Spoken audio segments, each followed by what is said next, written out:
¿Qué tal, amigos? Buenos días, lo estoy grabando en la mañana. Bienvenidos al episodio 18. Ya terminamos la serie de Morir a nosotros mismos, que aunque ya terminé la serie, creo que había todavía muchos temas en los que puede ser aplicado. Y nada más ahora sí que recapitulando, es importante que tú y yo entendamos que el llamado de Cristo y el convertirnos en sus discípulos implica el morir a nosotros mismos. Debemos de abandonar todo. Ese es realmente el costo del llamado de Cristo. Y pues la verdad estuve batallando mucho para escoger el siguiente tema o de qué quería hablar después. Pensé en hacer algunos de los libros que ya habíamos estudiado en la iglesia, o quizá una serie de doctrinas fundamentales o la historia de la iglesia. No sé, hay muchísimas cosas que estudiar, que aprender. Pero pues no sé, estoy muy verde todavía, entonces decidí aprovechar que estoy grabando los podcasts para estudiar yo también. Y en la iglesia ahorita estamos estudiando el libro de Jeremías. Vamos en el capítulo 25. De hecho, la semana pasada leímos el capítulo 25 y me ha gustado mucho, ha sido muy interesante, así que quise adelantarme e irme hasta el libro de Esdras. En la Biblia, en el Antiguo Testamento, nos narra la historia de Dios. Realmente todo el Antiguo Testamento y la Biblia en general es la historia de Dios, y nos muestra su naturaleza, nos permite conocerlo, cómo reacciona Dios, cómo se comporta respecto a diferentes situaciones, personas, y creo que al final nos presenta una imagen completa de que Dios nos ama, nos cuida, es fiel, también es justo, también se enoja, y creo que todo esto es importante que tú y yo lo conozcamos. Entonces me gustaría que abordáramos este periodo de tiempo de Esdras, que es un periodo de restauración. Pero antes de entrar hasta Esdras, me gustaría que nos fuéramos súper atrás. Cuando Moisés en Deuteronomio muere antes de entrar a la tierra prometida, les da una advertencia al pueblo y le dice que cuando entren y empiecen a ver a las naciones, van a querer reyes, y cuando pidan reyes, esos reyes se van a llevar a sus hijos y a sus hijas, y ellos van a desviarse. Y bueno, Moisés tenía toda la razón. Durante la época de los reyes, que son los libros de Crónicas y Reyes, el pueblo se desvía desenfrenadamente a la idolatría, practicando cosas que no tenían nada que ver con Dios. Los reyes en la línea de tiempo que hacen la voluntad de Dios o que son agradables a los ojos de Dios son muy pocos. Creo, si no me equivoco, que son alrededor de 8. Y entonces Dios levanta profetas para que adviertan al pueblo. En Jeremías 25:3 dice: desde el año 13 de Josías, hijo de Amón, rey de Judá, hasta este día, que son 23 años, ha venido a mí, Jeremías, palabra de Jehová, y he hablado desde temprano y sin cesar, pero no oísteis. Entonces, Josías es uno de los reyes de Judá que hace la voluntad de Dios. Josías establece una reforma, pero el pueblo se vuelve religioso. Sí hacen lo que Josías dice, pero no con el corazón, simplemente porque Josías pues era el rey y él decía.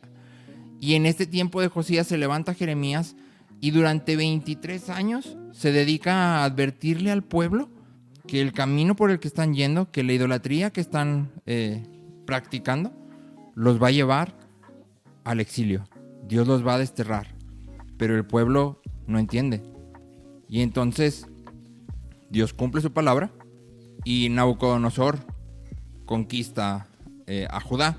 Antes de esto, Israel ya había sido conquistado por Asiria, y ahora es Judá el que es conquistado por Nabucodonosor. Si nos vamos a Daniel, que fue uno de los que fue llevado en la primera deportación, podemos ver cómo pasa de ser Nabucodonosor a Belsasar y después cambia de reino. Sí, Daniel 5, versículo 25 dice: y la escritura que trazó, está Daniel interpretando una visión que tuvo Belsasar. Dice, todavía rey de Babilonia, Belsasar, perdón. Daniel 5:25 dice: y la escritura que trazó es Mene, Mene, Tekel, Uparsin. Esta es la interpretación del asunto. Mene, contó Dios tu reino y le ha puesto fin. Se ha hallado falto. Pérez, tu reino ha sido roto y dado a los medos y a los persas. Aquí un paréntesis, esta palabra Pérez y la palabra Uparsin son la misma, nada más en singular y en plural.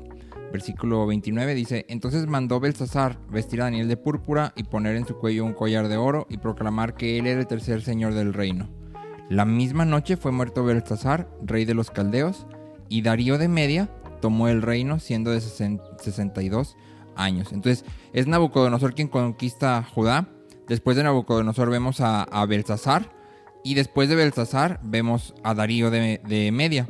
Sí. Esta conquista sucede en el 539 más o menos. Aquí hay mucha historia, no voy a ahondar en todo, pero hay algunas cosas bastante interesantes. Entonces, en este pasaje es el imperio medo-persa el que conquista a Babilonia. Darío, que se menciona en el versículo 31, era el rey medo, pero Ciro era el rey persa. Y entonces Ciro se levanta para conquistar a todo el imperio medo-persa. Captura la capital, que era Ecbatana, y entonces el imperio medo queda bajo el control de los persas. El rey Ciro se convierte en el rey del imperio medo-persa. Y este Ciro es el que vemos en Isaías, a quien Isaías llama pastor y ungido de Jehová.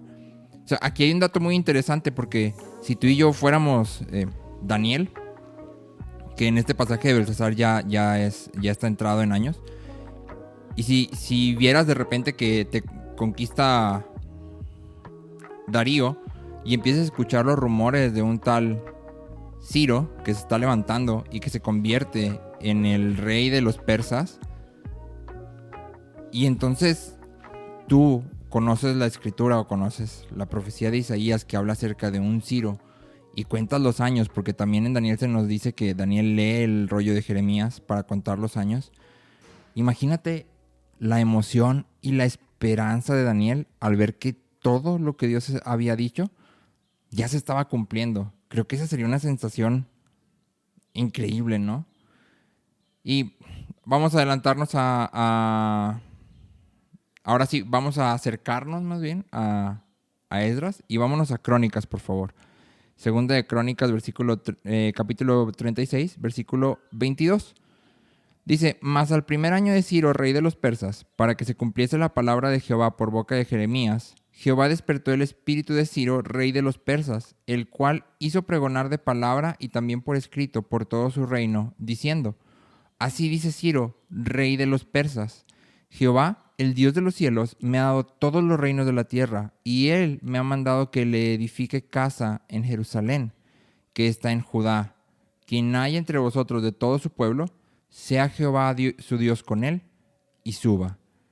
Entonces, Dios, en este pasaje vemos que despierta el espíritu de Ciro. Dios se revela a Ciro, y Ciro empieza este movimiento de regreso. Y en este contexto es que empieza la historia que encontramos en Esdras. El libro de Esdras relata el regreso de la cautividad a algunos de los exiliados, primero guiados por Zorobabel, que significa plantado en Babilonia, y después por Esdras. En esta etapa se construye el templo, que les toma aproximadamente 20 años.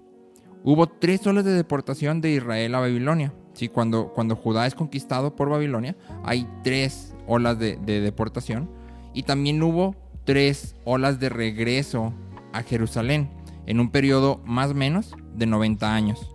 El primero es Zorobabel, y luego regresa Esdras, y luego regresa Nehemías. Al tiempo de estos, justo al tiempo de Zorobabel, encontramos a los profetas Ageo y Zacarías. Entonces, si tú y yo fuéramos a ordenar cronológicamente los sucesos que vamos a ver en Esdras y en Nehemías, partiendo de Segunda de Crónicas, que es donde estamos, Segunda de Crónicas, y luego sería Esdras del capítulo 1 al 6, y luego en medio estaría Esther, el libro de Esther, y luego seguiría Esdras del 7 al 10, y después Nehemías. Sí, Esdras del 1 al 6 es la historia de Zorobabel, y luego está Esther, y luego Esdras del 7 al 10, que es la historia de Esdras, y terminamos con Nehemías. Sé que está como un poco revuelto, pero es importante entender esto, porque todo esto está sucediendo al mismo tiempo. De todas formas, en las notas del episodio te dejé una línea del tiempo visual, que creo que es mucho más claro que a que yo te esté diciendo un chorro de fechas y de cosas. Entonces ahí está, y está bastante interesante.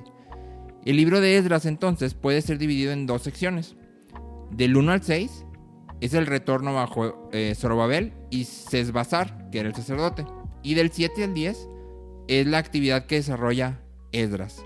Sí, Esdras era hijo de Seraías y era un sacerdote y un escriba descendiente de Aarón. Era un hombre piadoso e ilustrado y tenía gran prestigio incluso en Babilonia. Y esto lo podemos ver porque el rey le da le da la autoridad para cumplir la misión, que también el rey Artajerjes es llamado por Dios y entonces Artajerjes regresa a Esdras. Se cree que Esdras escribió tanto Esdras como Nehemías y también Crónicas, ¿sí? La declaración con la que termina Crónicas, que fue lo que leímos en Crónicas 36, es la misma con la que empieza Esdras 1. Entonces, ¿creen que Esdras es lo más seguro que haya escrito estos libros? El versículo clave por muchos comentaristas para Esdras está en el capítulo 9, versículo 9. Y dice, porque siervos somos, mas en nuestra servidumbre no nos ha desamparado nuestro Dios, sino que inclinó sobre nosotros su misericordia delante de los reyes de Persia, para que se nos diese vida para levantar la casa de nuestro Dios y restaurar sus ruinas y darnos protección en Judá y en Jerusalén. Creo que esto está súper interesante. La verdad, estoy muy emocionado de empezar a estudiar esto. Dios utilizó a los reyes de Persia para que su pueblo volviera.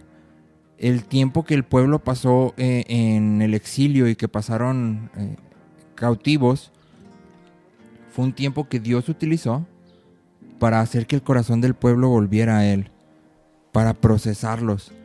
Y entonces esta declaración de Esdras, siervos somos, mas en nuestra servidumbre no nos ha desamparado nuestro Dios. Eso está increíble, porque tú y yo nos encontramos en un mundo que está gobernado por el diablo. Y aunque ya no somos sus siervos, seguimos estando aquí. Pero eso no significa que Dios nos ha desamparado en medio del dolor, en medio de las pruebas, en medio de todas las situaciones. Porque vas a ver que esta misión de Esdras y de Zorobabel y de Nehemías no fue nada sencilla. Y hay algunos pasajes que están súper increíbles. En medio de cualquier situación que tú y yo estemos pasando, Dios sigue estando ahí. Aun cuando la situación no sea sencilla, Dios sigue estando ahí y Dios sigue teniendo el control de todas las cosas, porque todo funciona bajo su autoridad y para cumplir su voluntad. Y esto yo creo que a ti y a mí, si estamos en Cristo y estamos siguiéndolo, nos debe llenar de esperanza, de paz y de gozo. Y quisiera terminar esta parte de la introducción nada más dándote algunos datos que me parecieron interesantes. Lo primero es que ningún autor del Nuevo Testamento cita el libro de Esdras. Y eso es algo bastante interesante. Una de las pruebas que la iglesia primitiva utilizó para aceptar si un libro formaba parte del canon bíblico o no, era que debía haber relación entre el Nuevo y el Antiguo Testamento. Entonces es interesante que ninguno mencione este libro. Esdras significa Jehová ayuda. Si recuerdas, Zorobabel significa plantado en Babilonia. Y Esdras significa Jehová ayuda. Y este libro de Esdras, y el de Nehemías también, es la historia no del pueblo, sino de Dios mismo restaurando el templo, la ciudad, pero sobre todo a su pueblo. Y vas a ver unas historias donde el pueblo llega a ser confrontado con su pecado.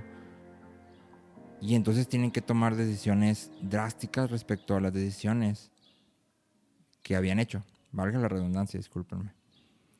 Entonces, acompáñame, espero que sea de bendición para ti este estudio de Esdras. De entrada te digo, no soy un genio teológico ni mucho menos. Soy una persona normal.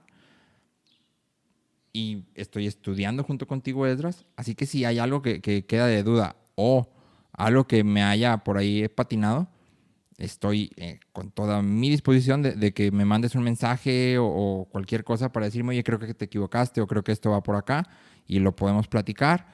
Mi intención es que esto sea de bendición para todos y para todos pues también me envuelve a mí, ¿no? Créeme que he disfrutado mucho grabar estos episodios y estar estudiando para presentarlos. Entonces, gracias por escucharlos, gracias por acompañarme.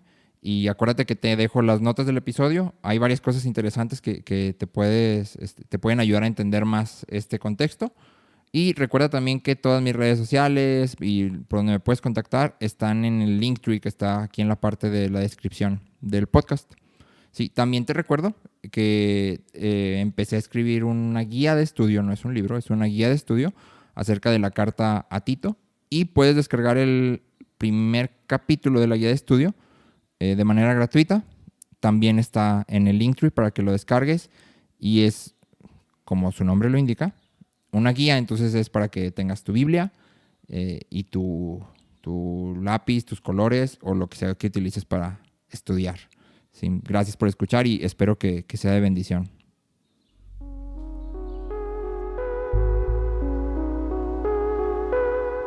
Gracias por escuchar este podcast.